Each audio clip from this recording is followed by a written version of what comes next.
Assalamualaikum warahmatullahi wabarakatuh. Waalaikumsalam. Bapak, Ibu, Alhamdulillah kita diberi kesempatan oleh Allah untuk berkumpul pada malam ini. Insya Allah kita dalam keadaan sehat ya. Amin. Ya, pada malam ini saya akan menetralkan energi yang ada dalam diri Pak Mis ya. Pak Mis santai saja dalam hati baca istighfar. Bapak Ibu yang lain baca istighfar juga dalam hati ya. Ya. Tidak harus pejamata, kalau khusus Pak Mis pejamata. Silakan Pak Mis dimulai, jangan dibuka-buka sebelum saya suruh buka. Silakan Pak Mis.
Alhamdulillahirrahmanirrahim. Berhenti, Mas.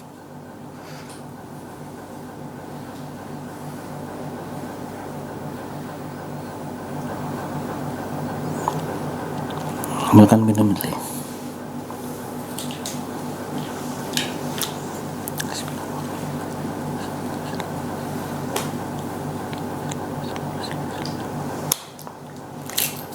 Minum kan nih. Diminum Mbak Mis. Baca bismillah dulu 3 kali.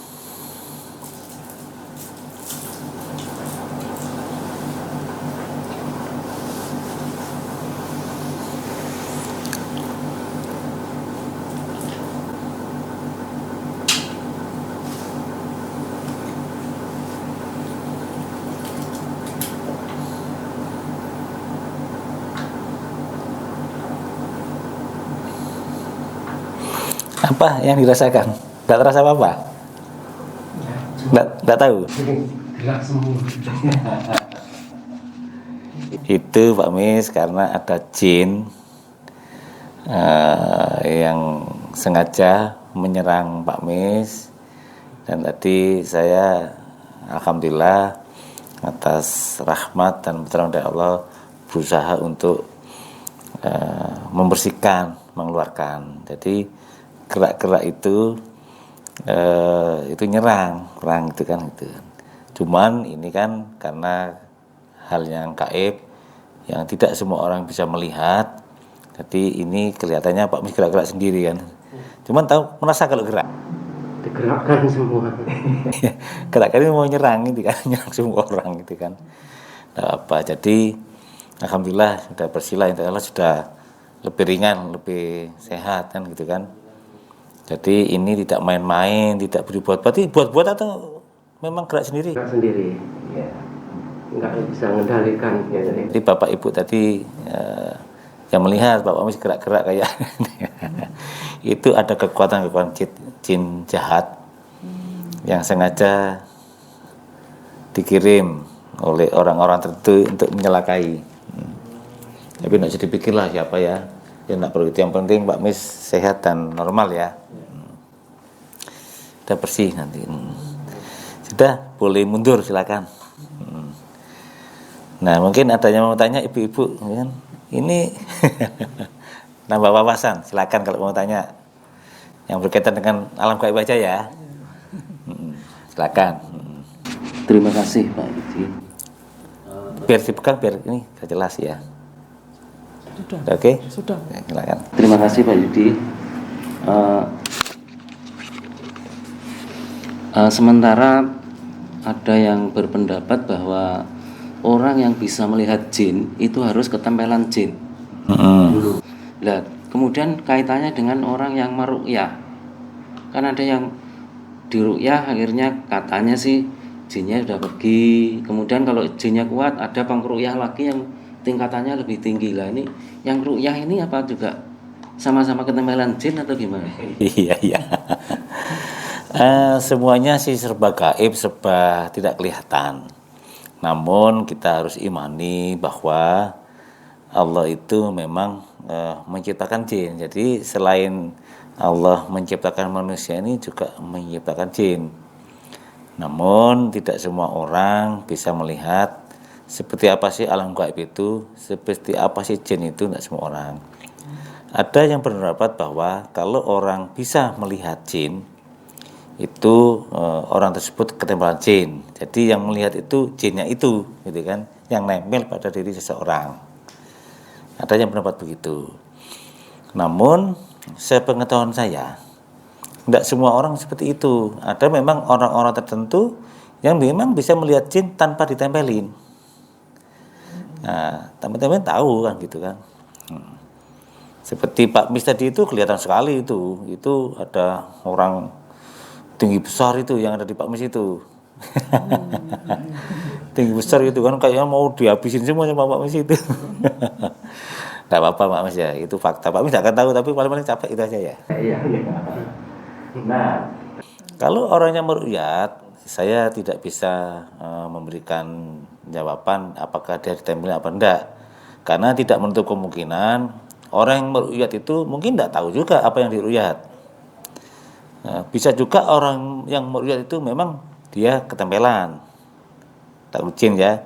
Dan memang ada untuk level-level tertentu orang yang meru'yat itu memang tahu, Pak Ari. Jadi kita tidak bisa ya, karena ada level-levelnya. Tapi cara-cara pengobatan meru'yat itu yang memang diajarkan di zaman Rasulullah kan begitu. Tapi kalau ditanyakan yang meru'yat itu ketempelan, saya tidak bisa jawab. Kenapa? Saya harus tahu dulu orangnya. Ini ketempelan benda kan gitu.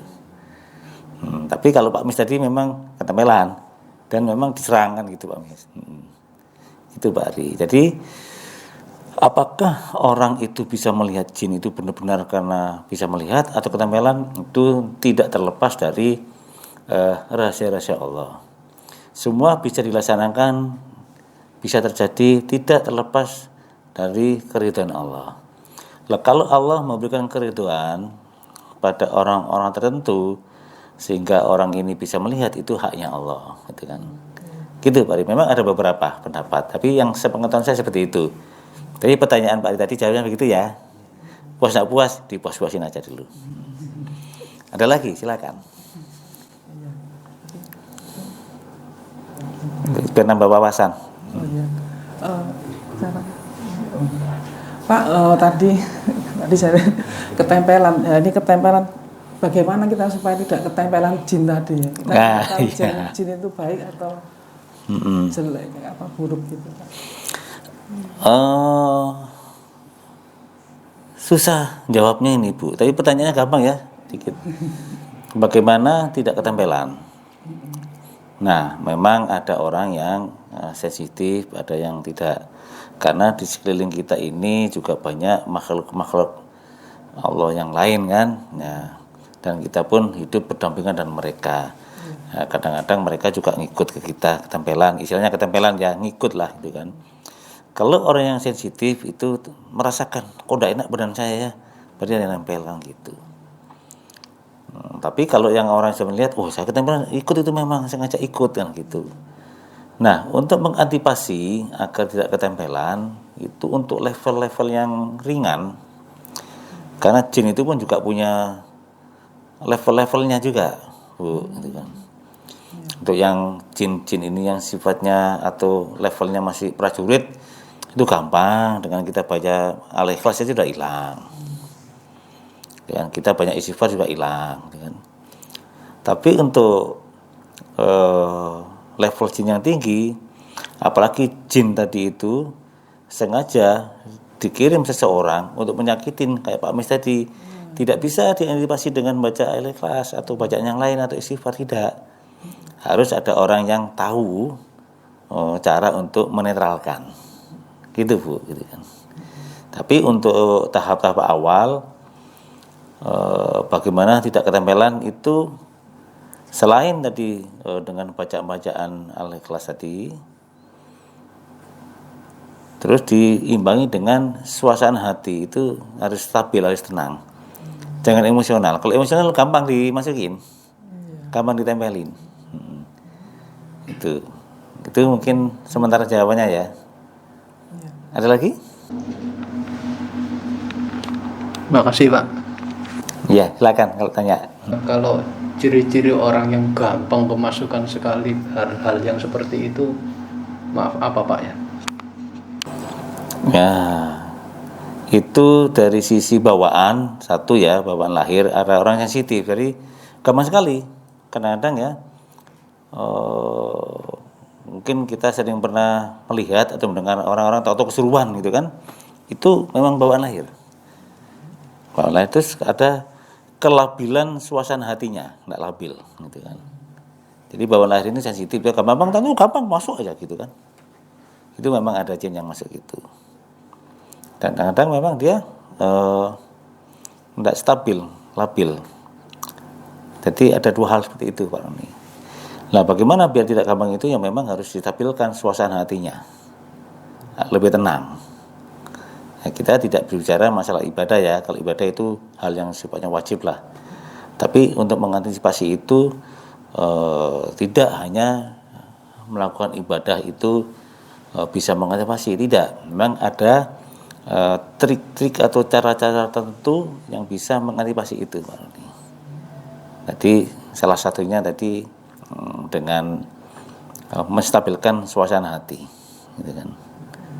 Sehingga kalau mungkin Bapak Ibu pernah mendengar cerita orang tua-tua kita dulu, jangan banyak melamun nanti kemasukan jin. Lah itu salah satunya. Jangan ngelamun gitu kan. Nah, makanya diisi dengan aktivitas kegiatan yang bermanfaat, hasilnya itu. Suasana hati, yang paling penting suasana hati itu. Karena Allah menciptakan kita itu kan ciptaan yang paling sempurna manusia ini. Artinya kita sebetulnya bisa mengendalikan jin-jin itu. Jangan kita dikendalikan oleh mereka. Karena itu. Gitu Pak Roni. Ada lagi nambah wawasan? Ya, terima kasih Bapak.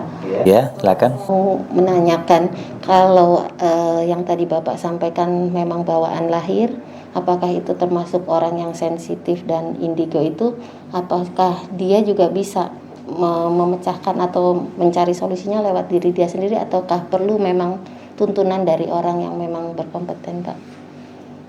Iya, memang itu adalah ada rahasia-rahasia Allah. Ada orang sensitif, artinya orang yang mungkin dia bisa melihat jin, mungkin juga ditempelin. Nah itu bagaimana dia nanti bisa tahu dan bisa mengendalikan? Tentunya memang harus ada bimbingan, karena dunia gaib jin ini luas sekali, banyak tipuan-tipuannya, banyak tipuan-tipuannya. Dan kadang-kadang orang anak-anak yang baru atau yang baru paham, ada jin ngaku-ngaku nanti, saya inilah Jibril, repot juga nanti kan, timbul agama baru nanti. Jadi banyak tipu-tipuan, hati-hati. Padahal dia sengaja untuk menyesatkan manusia. Hati-hati. Makanya kalau hal seperti itu memang harus ada orang yang membimbing, yang paling tidak sudah tahulah dunia gaib seperti itu. Karena banyak tipuan situ. Hati-hati, nanti bisa tersesat, gitu kan. Padahal kalau informasi yang dia dapat mungkin dari sumbernya tidak benar, tapi diyakini itu kebenaran, kan nanti jadi repot. Itu ya. Jadi mungkin itu sementara ya. Nanti insya Allah kita bahas lagi yang lebih mendetail. Tapi paling tidak bisa memberikan jawaban bahwa ada alam gaib itu, ada jin itu. Karena apa? Ya memang Allah menciptakan kita ini selain manusia juga ada juga menciptakan jin, kan gitu. Alam gaib ya memang tidak semua orang tahu alam gaib itu, karena itu ada rahasia-rahasia Allah, ya tergantung dari Allah. Karena apa? Segala sesuatu yang terjadi itu tidak lepas dari kehendak Allah. Kehendak Allah. Kita ini manusia tidak bisa apa-apa kok. Makanya yang kita cari itu yang cuma keridhaan Allah. Makanya Bapak Ibu dalam hidup itu tidak usah aneh-aneh aja. Sudah serahkan sama Allah saja. Karena apapun yang terjadi dalam diri kita tidak mungkin tidak diketahui dan dikehendaki Allah. Itu harus kita imani. Itu mungkin Bapak Ibu ya. Assalamualaikum warahmatullahi wabarakatuh. Waalaikumsalam warahmatullahi wabarakatuh.